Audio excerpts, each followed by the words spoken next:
Okay, we're going to move into scenes 2 and 3 now. We're going to continue with this Stanley versus Blanche theme that we started in scene 1, just to try to understand more differences between these characters and maybe what might be at stake in this relationship, not only for them as individuals, but also as them representing larger groups. So just a couple of things to point out, a few lines in scene 2 where Stanley, after he goes through all of Blanche's things and misinterprets her furs and her fake furs and her costume jewelry as being worth something, Stella gets a little mad at him. And basically she says, "You have no idea how stupid and horrid you're being. Now close that trunk before she comes out of the bathroom." And then he kicks it partly closed. And then this is when he says, "The Kowalskis and the Dubois have different notions." And indeed they do. So again, here Stanley is speaking clearly in the differences between their characteristics. So we've got the ephemeral, delicate, talkative, nervous Blanche, and then this man's man, unrefined Stanley. And then we have Blanche actually speaking to some of these similar characteristics, saying you're simple, straightforward, and honest, a little bit on the primitive side, I should think. To interest you, a woman would have to, and Stanley says, lay her cards on the table. So in this exchange, we get this confrontation between Stanley and Blanche, where he's trying to figure her out, why she's there, what's happened with Belle Reeve,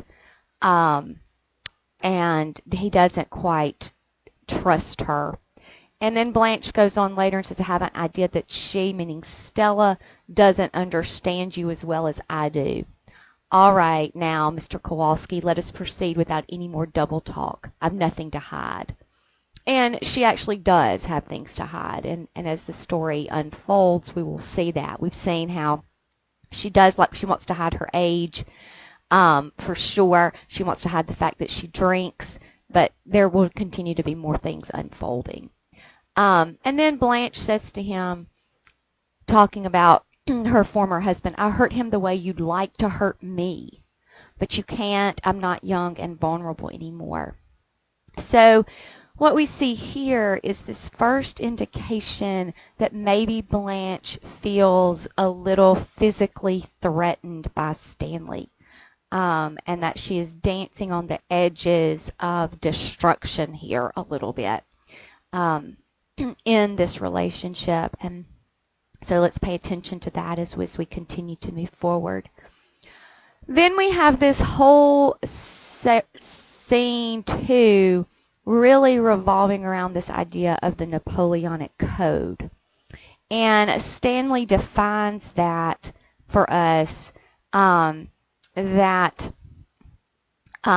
what the Napoleonic Code is that in the state of Louisiana, he says, we have the Napoleonic Code, according to which what belongs to the wife belongs to the husband and vice versa.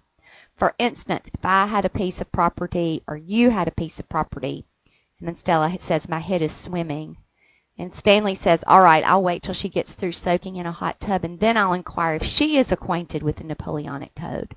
It looks to me like you have been swindled, baby. And when you're swindled under the Napoleonic Code, I'm swindled too. And I don't like to be swindled." So in this discussion here with Stella, we get that Stanley is starting to sense that there's something not completely to be trusted with Blanche. He wants to know what happened with Belle Reeve. He's not satisfied with this notion that it was just quote-unquote lost. And so we see him as practical. We see him as, someone who's not going to put up with any fluff, but it's just straightforward. As Blanche says, you're simple and straightforward, and yes, he is. Then later in scene 2, Blanche and Stanley talk about the Napoleonic Code. Blanche brings it up, Stanley brings it up to Blanche, and she says to him, all right, cards on the table, that suits me. I know I fib a good deal. After all, a woman's charm is 50% illusion. But when a thing is important, I tell the truth, and this is the truth. I haven't cheated my sister or you or anyone else as long as I have lived. So then this is a very honest admission by Blanche that yes, part of her life is what she calls quote unquote illusion, presenting a certain persona to the world, whether that's her age, her wealth, or her drinking or her not drinking. But here she's basically saying, look, I have not cheated you. And then she goes on in that scene to explain what happened to Belle and basically how she went bankrupt, for lack of a better word. But she says it, she gives much more specific detail. She says, piece by piece, our improvident grandfathers and father and uncles and brothers exchanged the land for their epic fornications, to put it plainly. The four-letter word deprived us of our plantation till finally all that was left, and Stella can verify that, was the house itself and about 20 acres of ground, including a graveyard, to which now all but Stella and I have retreated. Pouring the contents of the envelope on his table, she says, here all of them are, all papers. I hereby endow you with them. Take them, peruse them, commit them to memory.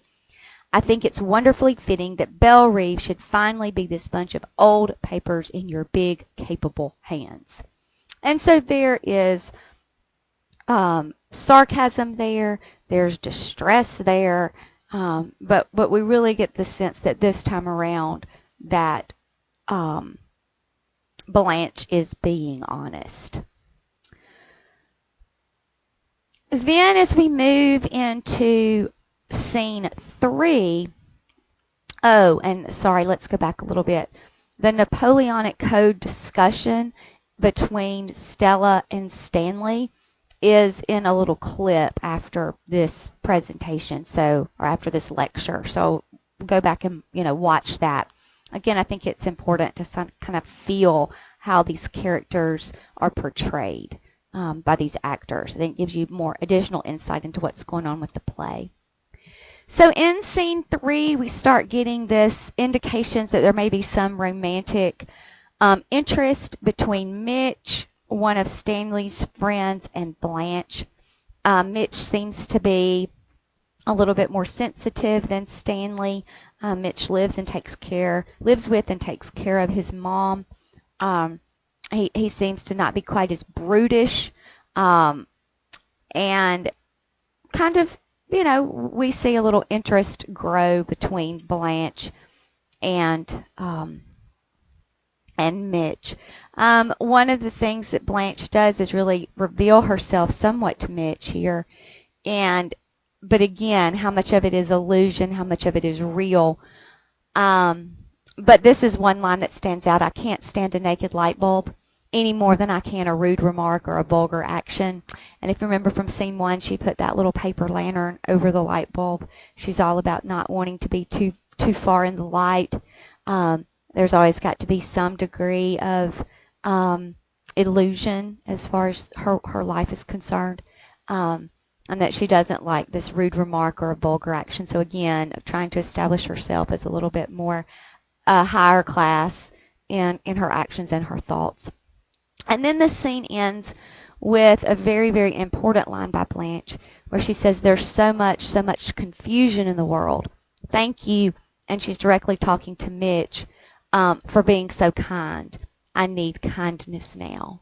Now, what has happened and what makes that occur, those last lines of that scene, It's the whole poker night scene when Stella and Stanley get in a fight.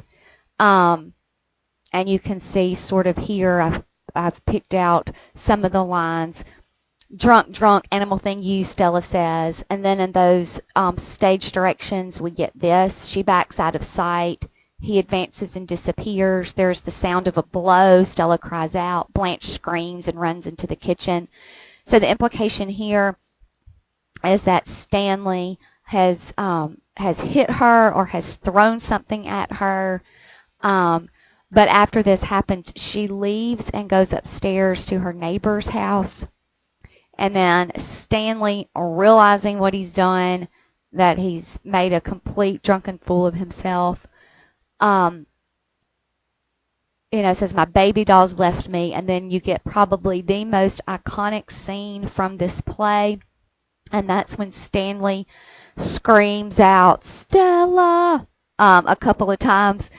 And so you can see that scene too in a clip after the lecture. So do watch that one because it is what Streetcar is known for.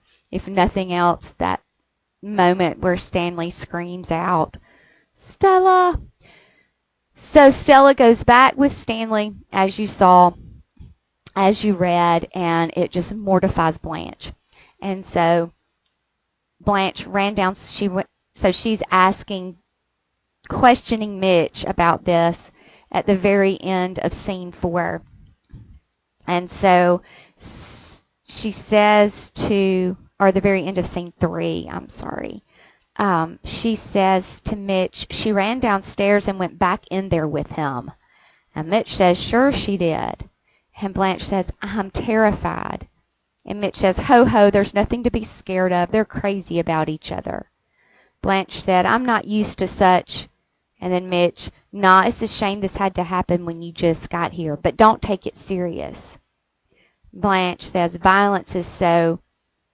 And then Mitch says, sit down on the steps and have a cigarette with me. So she is completely mortified, terrified, frightened by what this domestic altercation between Stella and Stanley. Okay. So again, I hope as we're continuing to move through the play that you'll see the dichotomy that's being set up between Blanche and who she is, and Stanley and who he is. And I hope you'll start to see a little bit that Stella becomes almost their battlefield, that Stanley wants to keep Stella, Blanche wants to take Stella away. And as we move into scene 4, you'll see she actually really does have a plan to do that. So just keep thinking about these characters in these terms of, okay, what do they represent and what is at stake?